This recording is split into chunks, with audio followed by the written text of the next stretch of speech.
Magandang buhay mga paps, welcome back sa aking munting channel, si Mang Bonsai at iba pa. Ngayon mga paps, sa panibago na namang video ng bonsai making ang isi-share ko sa inyo. So itong nasa likod ko mga paps, yan Ficus microcarpa ay sobrang wild na. So ayan po, marami siyang aerial roots at wala na rin sa forma. So actually halos bonsai na yan, o semi-finish na. Kaso yun nga, napabayaan, kaya wild na. So ayusin ko po yan ngayon at tingnan po muna natin ang malapitan bago ko siya kunin, kasi marami na po yung mga escape routes, tumagos na sa lupa, kaya mabilis nag-wild. So yan po ang itsura ng base ng aking itong aking Ficus microcarpa. So ganda po ng aerial roots niya. So gusto ko pong ayusin yan, tatanggalin ko yung mga hindi maganda yung forma, tapos iiwanan ko itong mga straight na. So sobrang ano na po yan, sobrang lakas dahil tumagos na dyan sa lupa yung kanyang roots. Konting trimming at konting wiring. So tara mga paps, tatanggalin ko muna yan para mailagay doon kung saan ko siya ayusin. Mga paps, ito na po yung aking Ficus microcarpa, ang pinakamatanda at pinakauna sa aking alagang bonsai. So yan po ang itsura niya sa front. Ito po yung front na napili ko dati. Yan po, at wild na. Yan po ang kanyang paikot. So napakaganda po ng aerial roots. Established na yung aerial roots niya, at sobrang straight na siya. Kasi habang po lumalaki yung aerial roots, habang tumatanda, nagiging ano po yan, nagiging tisado. Yan po ang kagandahan sa Ficus. So yan mga paps. So unang-unang gagawin ko, tatanggalin ko muna itong mga extra na aerial roots na sa tingin ko ay hindi na kailangan, para mas mabilis po yung workshop na gagawin ko. Titira ko lang yung mga straight at sa tingin ko ay maganda naman, nakatulong sa kanyang aesthetics. Itong mga malaliit, tingin ko ay hindi naman kailangan, tatanggalin ko na po. Tulad nito, kung kumapit ng ito sa katawan. Actually pwede rin sanang gamitin yan para ma-thicken yung branch at saka yung trunk, pero mabilis naman yan kaya di na po kailangan.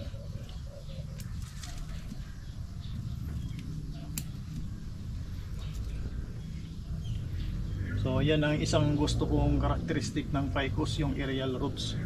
Maganda talaga.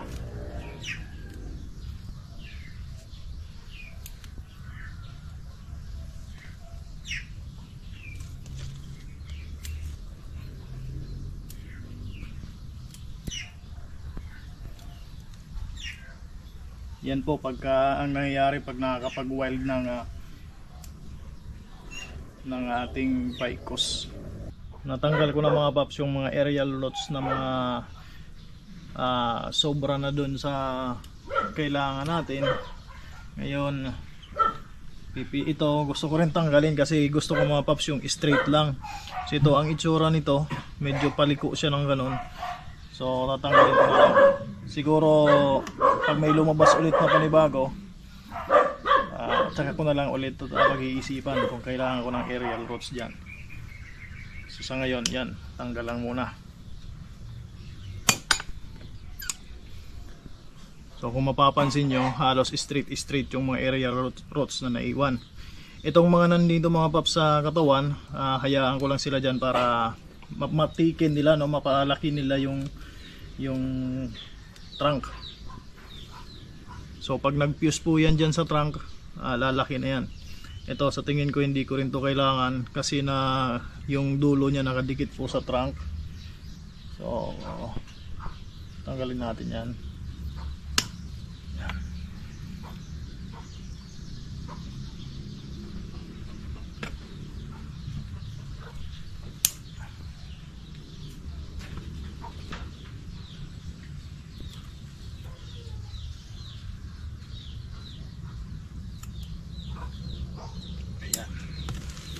Hirap tanggalin.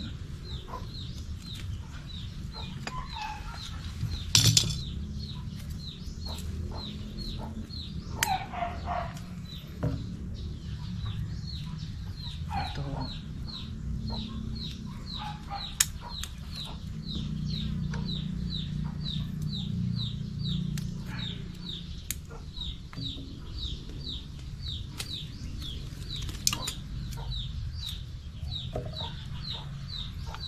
So ayan po mga paps, sa tingin ko ay meron pa itong isa pa. Kita nyo po itong malaki na to. Tanggalin pa natin yan dahil masyado po siyang papunta doon, papalapit sa trunk.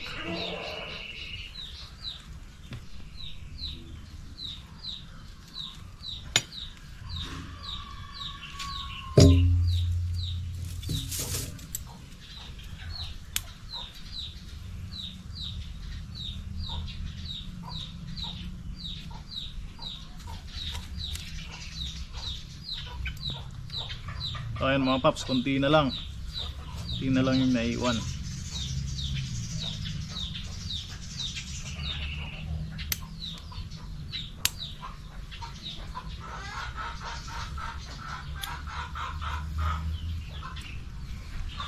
So ayan po ang naiwan mga paps. So susunod po, tatanggalin ko rin itong mga previous na wire. So pagtanggal po ng previous na wire, hindi ko na ipapakita para hindi masyadong tumagal yung video. Papakita ko na lang po kapag tapos na. So mga paps, natanggal ko na yung previous wire nya. Ayan po sila. Bali natagalan nga ako dahil hindi ko po pinutol yung mga wire. Dinandahan ko na tanggalin nang hindi nadadamage yung mga branches hanggat hindi ko pa napagpipilian ng branches. Tsaka itong mga wire ay para ma-recycle ko na rin para magamit ko pa next time ano. So meron nga palang pwede nga palang unatin ulit to. Mayroong parang technique mga paps kung paano siya mapapa straight ulit. So ang style po nito, saglit lang mga paps.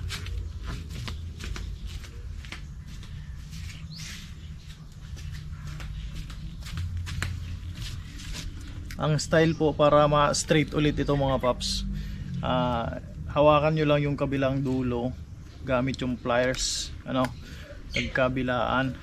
So long nose tsaka itong ordinary na pliers yung gamit ko. Tapos hihilahin mo lang yan mga paps ng bigla.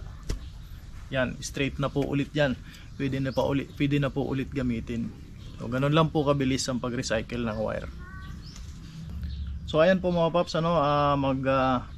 babalik po tayo doon sa wiring ulit. Tapos trimming na. So bali ito po yung pinakamababang branch. So dito po ako mag-uumpisa. So gagamitin ko ulit yung wire na tinanggal ko kanina. I-recycle ko lang. Yung iba ay gagamitin ko pa rin. Ito po at na-straight ko na nga lahat.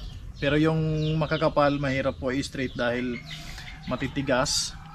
So kailangan ng pwersa Kaya ito lang munang maliliit yung gagamitin ko. So i-wire ko muna ulit. Ayan, isa-isa lahat po. Lahat i-wire. So medyo mahal po yung wire kaya nagre-recycle na lang po ako ng wire.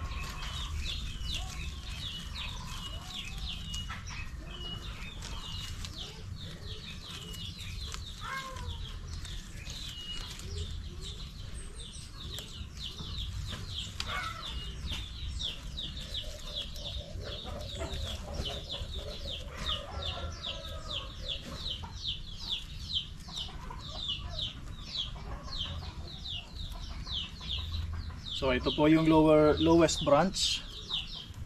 So subukan natin paiksiin po ito dahil sobrang haba na at gagawa po tayo ng pads dito. Ng pad lang pala dahil isa lang. So paiksiin natin gamit yung bending, gamit yung wire.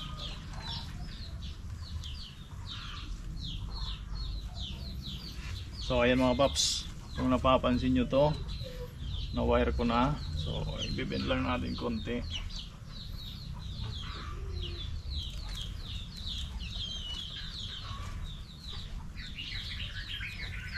Nagawa po tayo ng pad dito.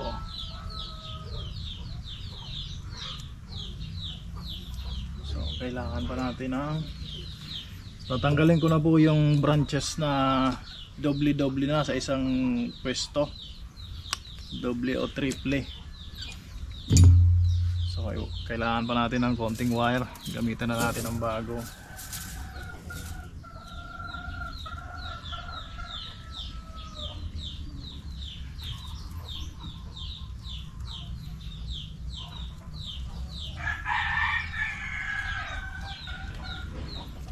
Wire na natin yan.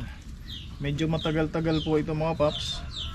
So yung iba hindi ko na ipapakita ng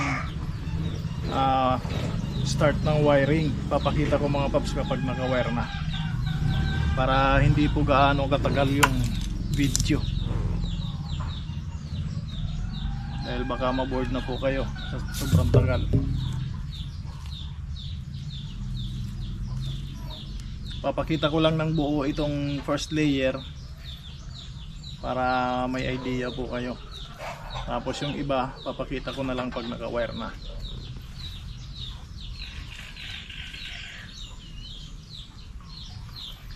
So ayan. So ito pong first layer, first set. So naka-wire na po. So at parang almost may pads na po siya.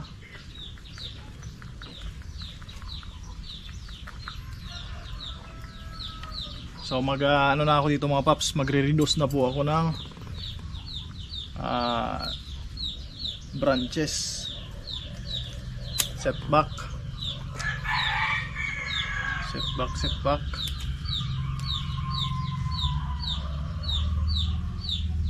So nag-iiwan po ako mga paps, pag nagsisetback ako nag-iiwan ako ng dahon para hindi po siya mag-dieback. Kasi kadalasan nagda-dieback pagka pinutol po ng wala ng dahon. So wala na pong hindi na po magsusupply ng tubig doon at ng nutrients, kaya nagda-dieback ang branches.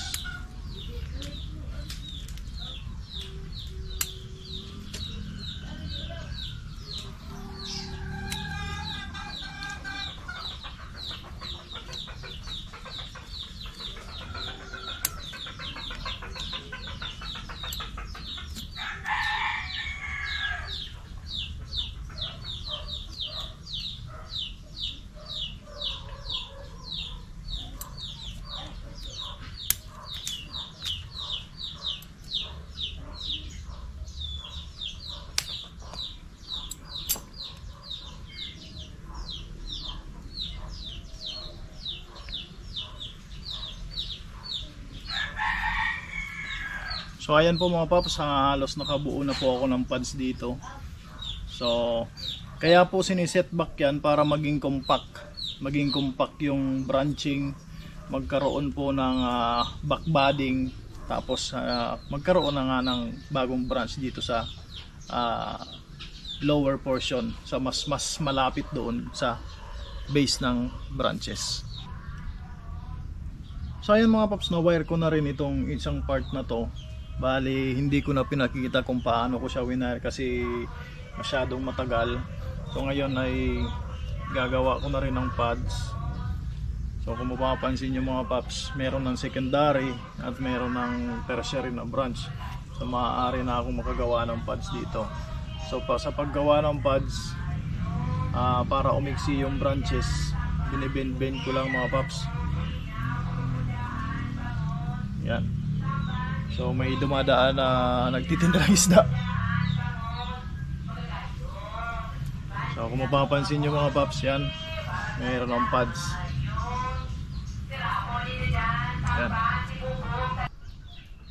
So ayan po mga paps, meron na tayong dalawang branch na wire. So dito naman ako, ang gagawin ko rito, tatanggalin ko muna itong mga branches na nandito sa ilalim. Hindi ko po yan kailangan. Nakakapadumi lang yan sa branch natin. Ngayon, yan, i-wire natin to. Magsi-set back, wire and set back. So ganundahan natin. Gamitin ko po ulit yung wire na ginamit ko kanina dahil mas malaki po ito. Ayan.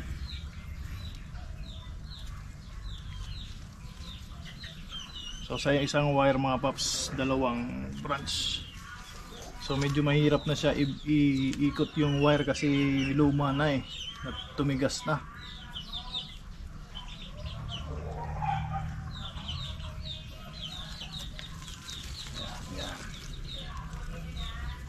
So disregard lang po ninyo mga paps yung nagtitinda ng isda.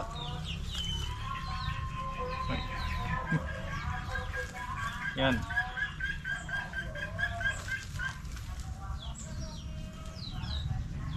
Sarap daw po yung kanyang isda.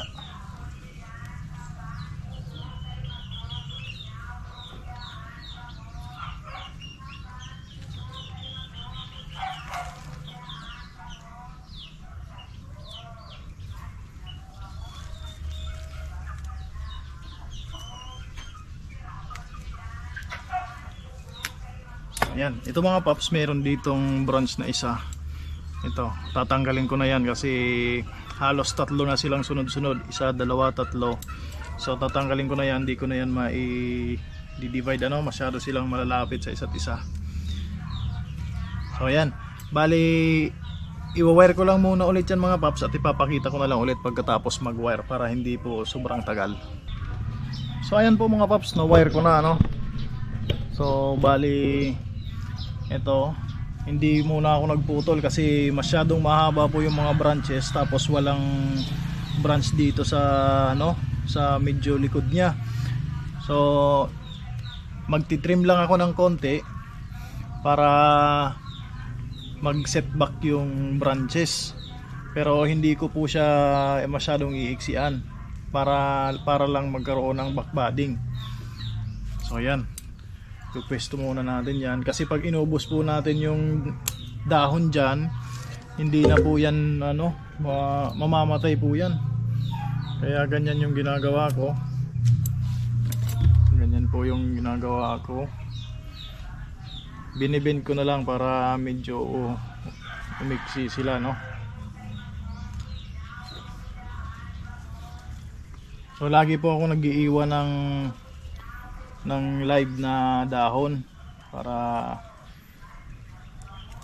pag nag-cut back po ako, lagi ko nag-iiwan para hindi po siya mag-die back. Kung mapapansin nyo rin mga paps, hindi rin ako nagdi-defoliate pagka nag-wire.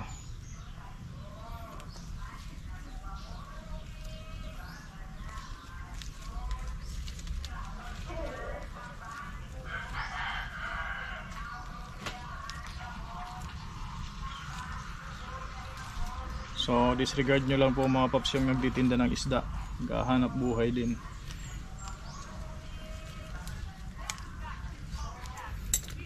Ayan, then cut back.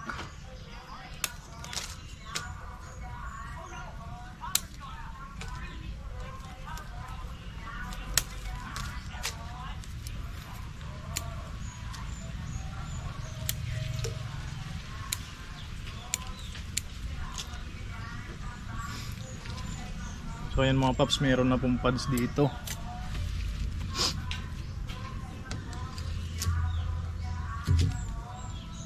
Itong part na to,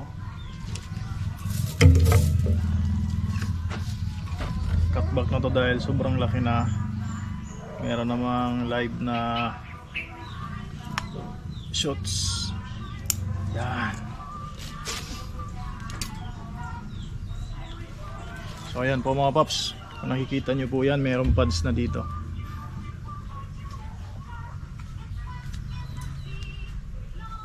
Yan.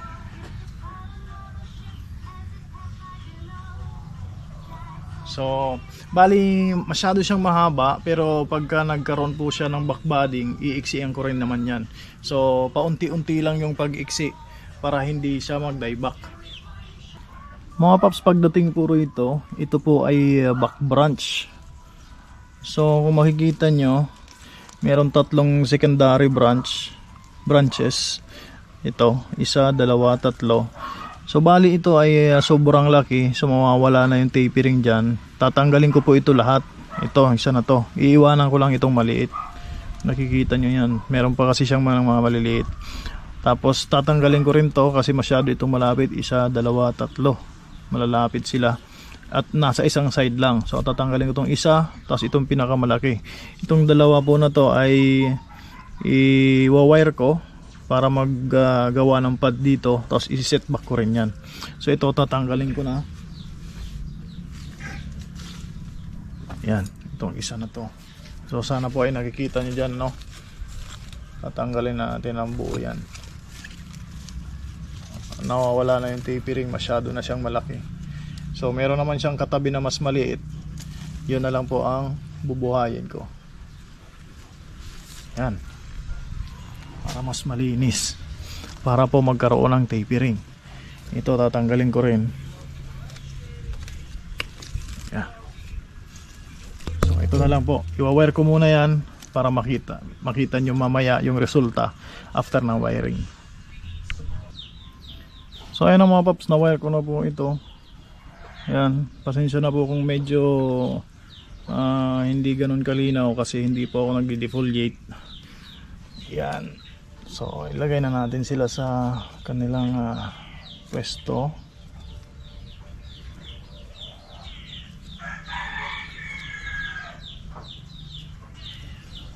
So madali lang naman pong ibentong mga branches nito kasi ano naman yan, flexible. So ngayon mga paps, cut ko muna to.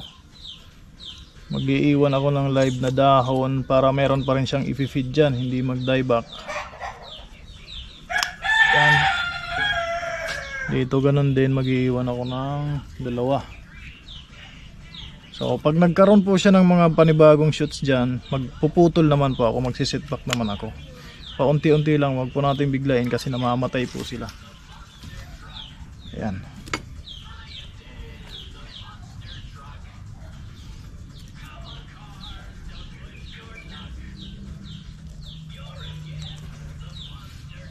Yan. So ayan na po siya. Meron ng pads. So lipat po tayo doon dito. Yan. So ito na mga maliliit lang po ito na branch, kaya pwede na wire ka agad. So ayan po mga pops, at na-wire ko na. Na-wire ko na to, pero merong isa dito na ano. Ano na natin yan. Merong isang branch dito na nasa loob. Kung nakikita niyo po ito. Yan. So tatanggalin ko na yan. Hindi na po yan kailangan. Dahil siksikin na sila dyan. Ayan. Ito, bibend na natin. Yan.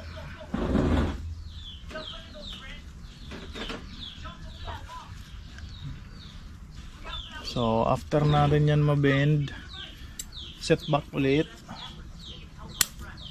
Ayan. Dito ganun din, putol para hindi na sila masyadong humaba. So ayan po mga paps, meron na rin siyang pad dyan. Tanggalin natin itong mga masyadong heavy na dahon. So ayan, meron na rin pong pad dito na shortened na. So malapit na, dito na lang po ulit. Ito naman susunod, wire natin to. So ayan po mga paps, na wire ko na to. So bali sobrang daming wiring ano mga paps. Puro tayo wiring para mailagay natin sa magandang pwesto ang ating mga branches. Yan.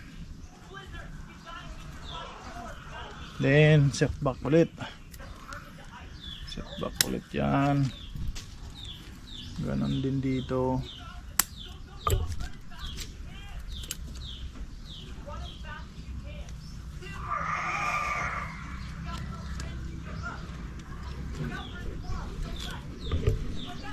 Yan. Set back. So ayan po mga paps. So malapit na tayo. So mga paps, yan na po ang itsura niya. Bali lumalapit na po tayo sa apex. So dito naman sa dalawa na to, bababa natin to ng konti. Ayan, tapos set back din. So ito, tanggal na to. Nasa gitna na yan. Ayan. So itong dalawa. So i-wire ko po muna sila.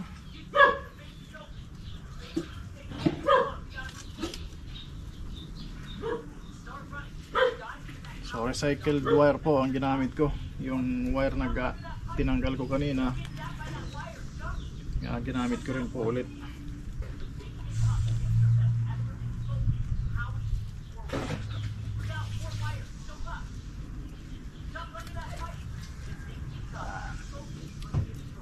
So palapit na po tayo sa apex. Maraming wiring po ang ating ginawa. Yan, ibibend ko lang po ng ganon. Ganyan lang muna. Bend din po ito. Then set back. So putol po. Yan.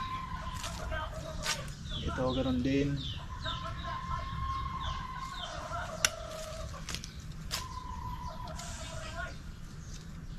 So ganyan lang po muna.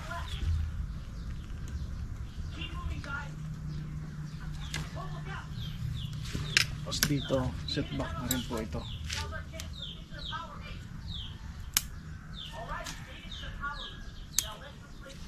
Tatanggalin ko po itong nasa upper na branches na tumubo. Nakikita nyo po ito mga paps, sana nakikita nyo ano. So set back. Set back.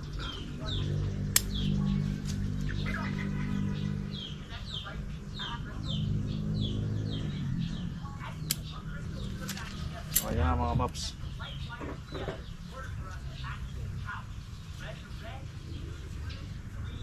Yan. So papalapit na po sa apex. Then dito naman sa isa.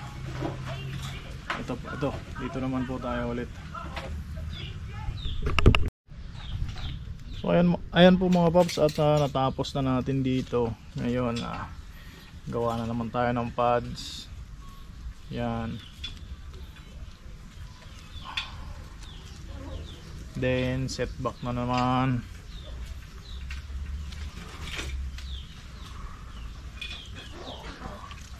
So putol naman tayo mga paps para hindi ganun ka crowded.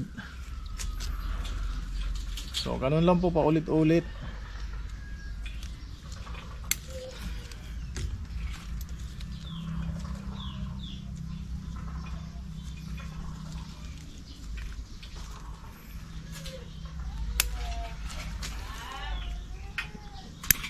Yan.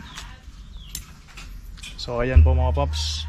So bali ang plano ko rito ay iusog ko ng konti ng ganyan. So lalagyan ko rito ng guy wire. Ganito. So ayan mga paps, kung nakikita nyo po yan, kung nakikita nyo po ito, lalagyan ko ng guy wire.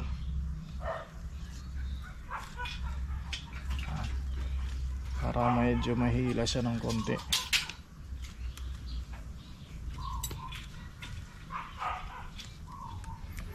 Yan.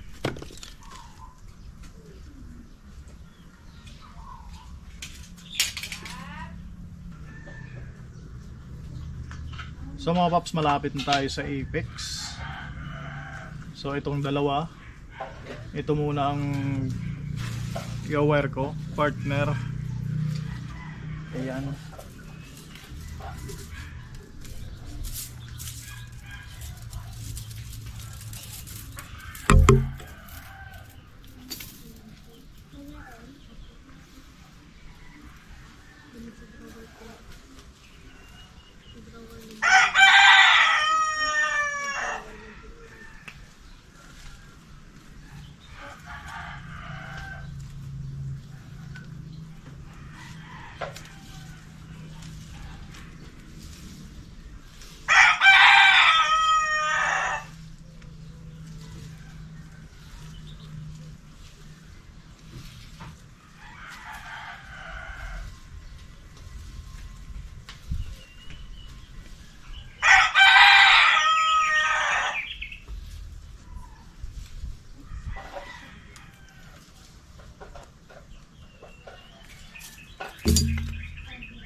So partner mga paps pag wire para hindi sayang ng wire. At saka maganda rin yung anchor.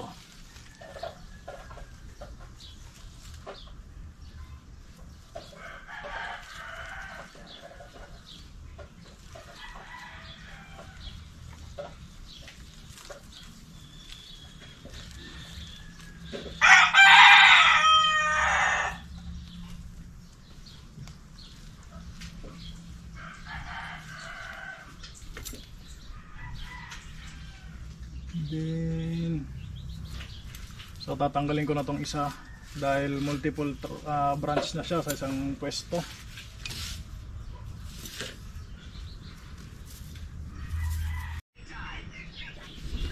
So ayan mga paps, at na-wire ko na yung buong apex. Yung apex mga paps ay not necessarily na isang branch lang. Yan po ay consist ng multiple branch na nag-perform ng kanyang canopy. So itong part na to, lahat po yan apex. Meron ditong bali dalawang branch na hindi ko winire. So pinag-iisipan ko pa kung tatanggalin ko yan. So before ko yan galawin, i-position ko na muna itong ibang part para malaman na kung kailangan ba silang tanggalin o hindi.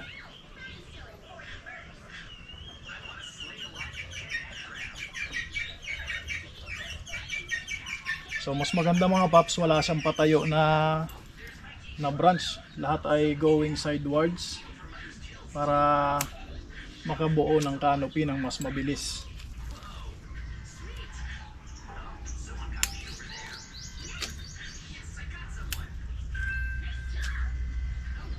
Ayan.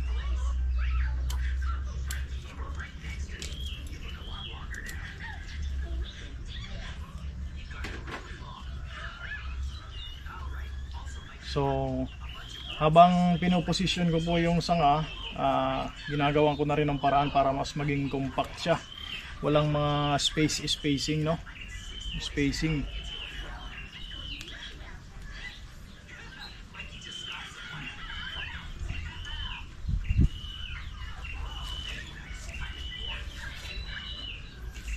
So maganda rin kung 3-dimensional. So lahat po ng sides mayroong branches.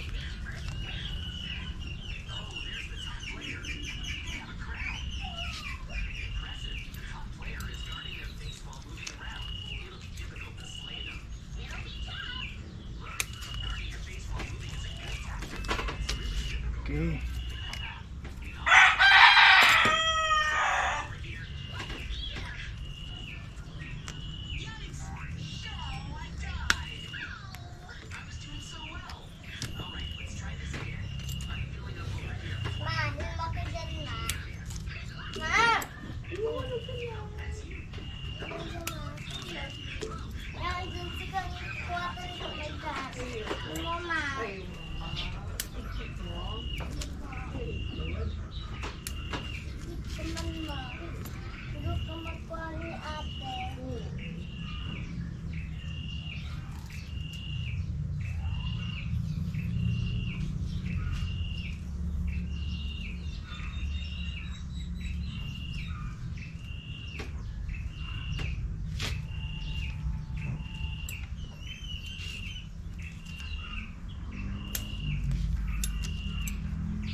Kung mapapansin nyo mga paps, lahat ng sides yan, lahat yan po ay puno ng branches.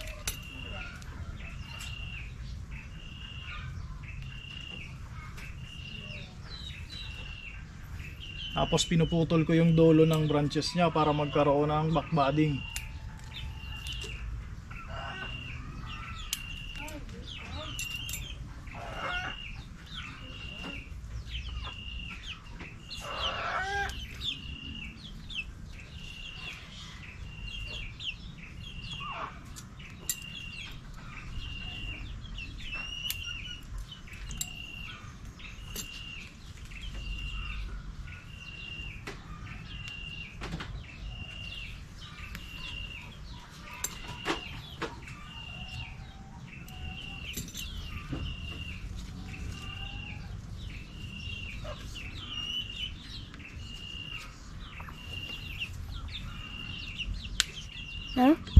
Dahil ko pagputo hero ah.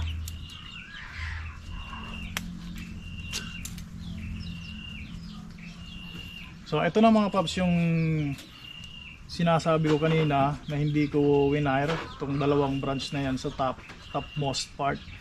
Kasi pinag-iisipan ko kung kailangan ko silang putulin. So ngayon ay nakapag-desisyon na ako. So kailangan talaga silang tanggalin. Dahil sobrang taas na at saka sa tingin ko hindi na sila kailangan dyan.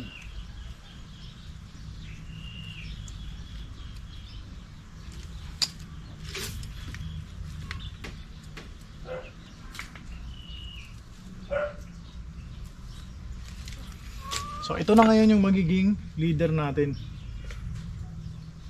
So ibibend ko lang to para siya yung mag-create ng canopy. Then sit back. So ayan na po siya.